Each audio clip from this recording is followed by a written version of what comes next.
Bonjour et bienvenue. Voyons la vidéo numéro 187, les articles, le pluriel et le duel. De même qu'en ancien et moyen égyptien, les articles définis ne sont pas attestés dans l'écriture hiéroglyphique. Les articles pa, ta et na sont employés dans les textes hiéradémotiques. Dans les textes de la basse époque, incluant donc la 26e dynastie, ils sont attestés en écriture hiéroglyphique pour désigner des mots d'origine étrangère, des noms de personnes et pour désigner les toponymes. Par exemple, Pa-Kour, le Corée. Le Corée est une désignation des souverains du royaume de Kush.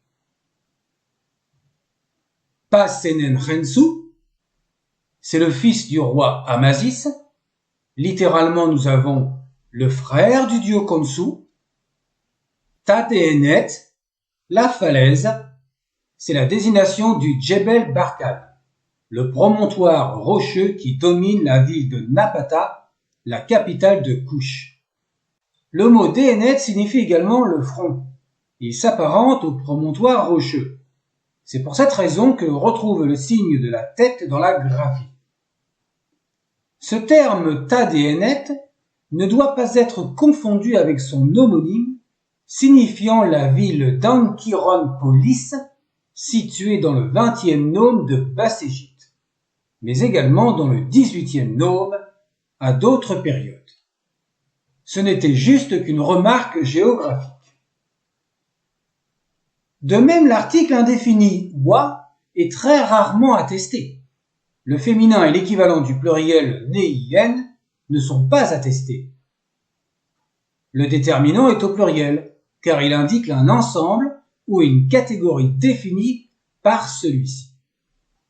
Exemple, wa ahaou, une flèche. C'est en fait l'équivalent de wa em ahaou, une seule parmi les flèches.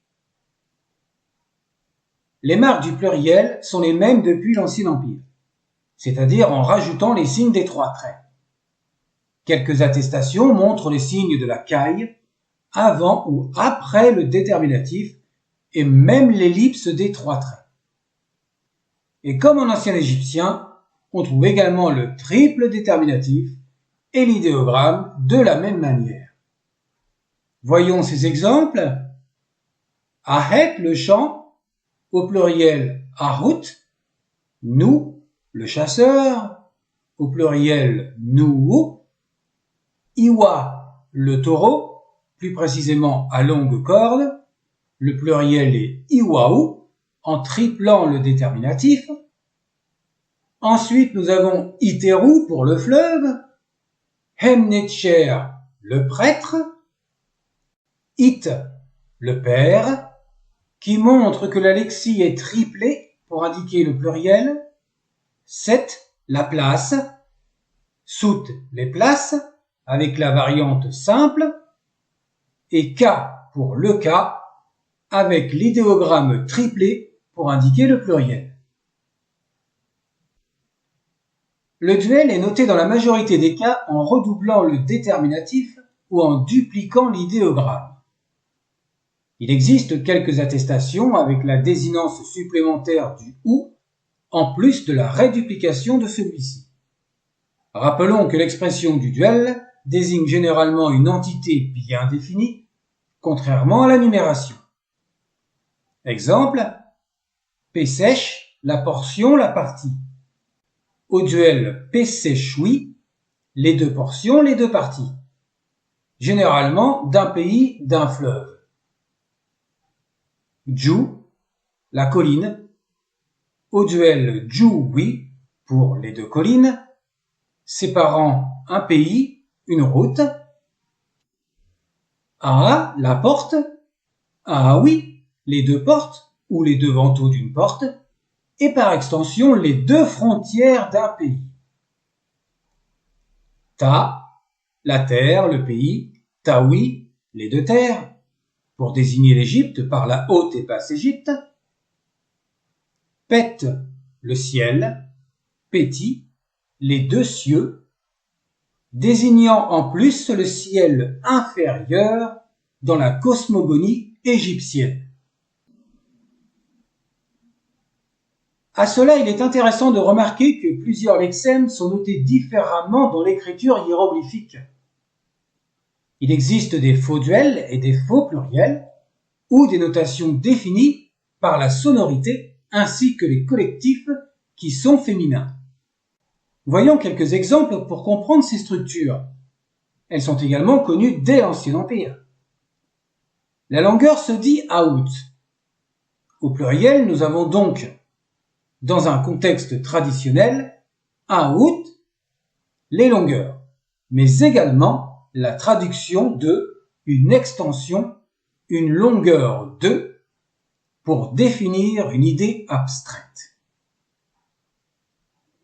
Chou, les bassins, peut au pluriel avoir la traduction de irrigation.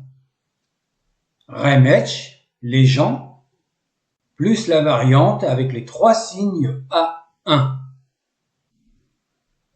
Rou, la protection, écrit avec les 3 signes AA1 pour donner la phonétique roux, et ce n'est pas un pluriel. Terou, le sang, noté avec le signe du pluriel, mais c'est un faux pluriel.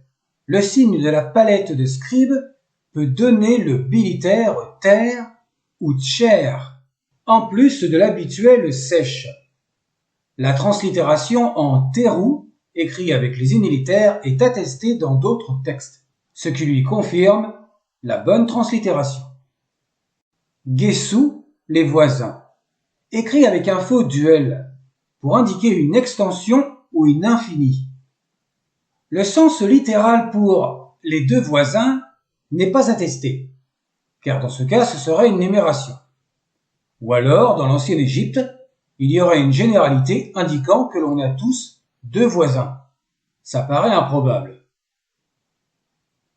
Djedi, être stable, avec un redoublement du pilier R11, dont le deuxième semble être une évolution en D, par complément phonétique ou agglutinement, ou même pour indiquer la stabilité en répétant le signe. Comme ça, tout le monde est d'accord sur cette possibilité d'écriture.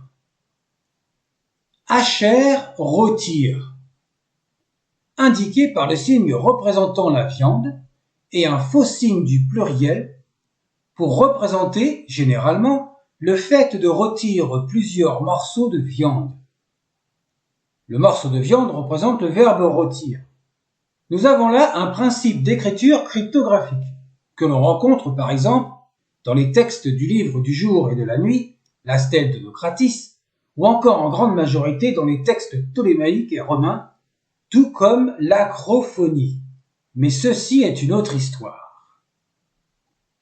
Parmi les collectifs, nous avons Pessédjet l'Énéade, qui indique une composition de plusieurs dieux, en l'occurrence le nombre 9 dans ce cas-ci.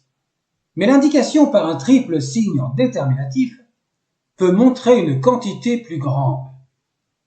Un autre collectif, en exemple, est Men-Menet, le troupeau, écrit en déterminatif avec 2 taureaux et un bélier. Mais ce lexème n'indique pas un troupeau de taureaux et de béliers, mais une généralité, même si dans le troupeau il n'y a ni taureau ni bélier. En cadeau, on trouve également plusieurs autres attestations avec plusieurs déterminatifs. Les scribes se sont amusés, certainement. Voici ce que l'on trouve à la 18e dynastie. Et encore mieux avec 7 déterminatifs à la 31e dynastie. Au passage, vous avez le droit à un nouveau hiéroglyphe, le E186, qui représente une chèvre, ce qui fait 1025 hiéroglyphes expliqués. Et le signe du T, pour le collectif, est en ellipse. Nous n'allons pas parler de cette 31e dynastie, que d'autres égyptologues l'incluent à la suite de la 30e, ce n'est pas l'objectif de cette playlist. À noter également que les collectifs sont féminins à la basse époque, ainsi que les noms de localités, même si la désinence du T n'est pas écrite. La vidéo est terminée. La prochaine, la numéro 188, on parlera du syntagme nominal et prépositionnel. À bientôt!